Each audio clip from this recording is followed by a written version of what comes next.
Gotta say, I share passé, but son passé, una capa respecta qual la qua. Oh, yeah. Today we're going to talk about capitalism and economics. America has a structure of economics called capitalism. And the thing about capitalism is, for example, you have a neighborhood of minorities, and all these people in the neighborhood work at this one major corporation that has all this money. This major corporation employs half the town in this neighborhood. Without this corporation, the town and the people will not have any money.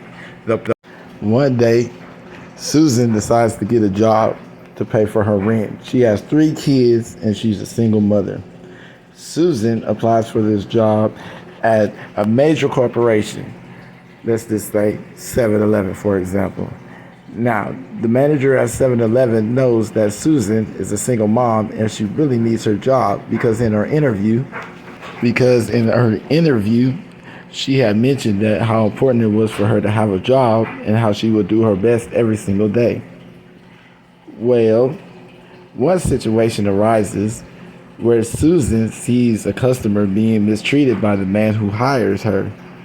Now, Susan is seeing this time and time again. Susan is ignoring it because it is not happening to Susan yet.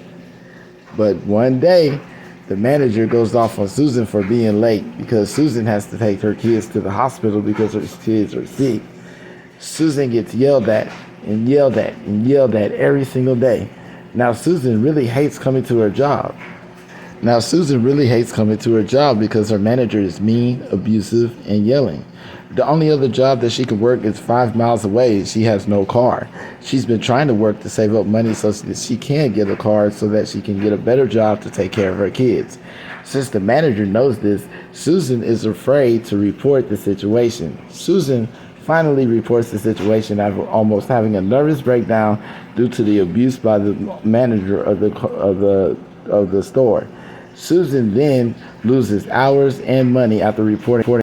The abuse gets worse, and Susan decides that she has to take the punishment because she has to pay rent and she doesn't want to lose money because she has kids to take care of, and the manager knows that. So he constantly abused Susan even after she loses hours because she reported him to corporate. Now, the thing about this is that's slavery. What's different from being on a plantation, being whooped and picking cotton, and then having to come to work and being afraid to speak up and being fired and misused by the people at the store because she needs that job? See, Susan has rights.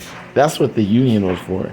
The union is to protect your rights so that the companies can treat the employees with respect and make sure that just because they have money doesn't mean that you can be abused. That's the problem with capitalism. There are other ways of economic choices to structure a government, state, city, community, and inside itself other than capitalism. Just because you have money does not mean you can abuse your employees.